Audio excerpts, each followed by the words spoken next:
మొన్న జరిగిన 1 month back జరిగిన ఇన్సిడెంట్ ఏదైతే ఉందో, గంజాయి సేవించి ఒక కానిస్టేబుల్ని చంపడానికి ప్రయత్నించిన వాళ్ళని అదే డిపార్ట్మెంట్కి సంబంధించిన సిఐ గారు రోడ్డు మీదకి తీసుకొచ్చి వాళ్ళకి ఇవ్వాల్సిన పనిష్మెంట్ ఇచ్చారు.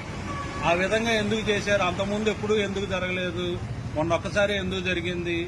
జనాల్లో ఈ విధంగా చేస్తే కనుక ఈ విధంగా జరుగుతాయి, ఈ విధంగా మేము శిక్షిస్తాము అనేది తెలియజేయడం కోసం అని చెప్పని పోలీసు వాళ్ళు ఆ విధంగా చూపించారు. వాళ్ళు కొట్టించుకున్న వాళ్ళు ఏమన్నా ఆషామాషి వాళ్ళు కాదు, సామాన్య జనం కాదు. ఒకళ్ళ మీద 21 కేసులు, ఒకళ్ళ మీద 18 కేసులు, ఒకళ్ళ మీద 11 కేసులు ఆ విధంగా ఉన్నాయి. పోలీసు వాళ్ళు ఆ విధంగా చేయటం వల్ల ఇవాళ అందరికీ తెలిసింది, ఓహో ఈ విధంగా కనుక మనం ఏదన్నా తప్పులు చేస్తే పోలీసు వాళ్ళకి ఈ విధంగా శిక్షించేంత హక్కులు ఉంటాయనే విషయం మనకి ఈ రోజున తెలిసింది. రేపొద్దున ఇంకెవరన్నా కుర్రకారు ఎవరన్నా చేయాలంటే కనుక ఆ విధంగా భయపడి వణుకుతారు.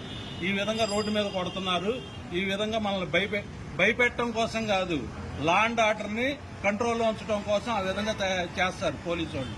అంతేగాని వాళ్ళకి ఎవరూ పర్సనల్గా గ్రెడ్జ్ ఉండదు. అయినా కానీ ఈ విధంగా కుల సంఘాలు తీసుకొని వచ్చి కులాల మధ్య చిచ్చు పెట్టే విధంగా కులాలని అడ్డం పెట్టుకొని మేము చేస్తాము, మేము రౌడీజం చేస్తాము అంటే కనుక కుదరదు. ఎందుకంటే ఏ కులం వాళ్ళు ఏ రౌడీజం చేయాలో రాజ్యాంగంలో ఎక్కడ రాసలేదుగా. అసలైనా కానీ కులానికి రౌడీజానికి సంబంధం ఏంటండి? ఆ విధంగా గంజాయి సేవించి ఆ విధంగా రోడ్డు మీద వెళ్లే వాళ్ళందరినీ భయభ్రాంతులను గురి చేస్తున్నారు.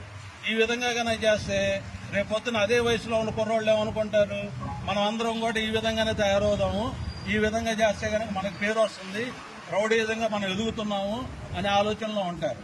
ఎంతసేపటికి వాళ్ళు చేసేది వాళ్ళకి కరెక్ట్ అనిపిస్తుంది, కానీ దానివల్ల పబ్లిక్ ఎంత బాధపడుతున్నారు, ఎంత భయపడుతున్నారు అనేది వాళ్ళకి అర్థం కావట్లేదు.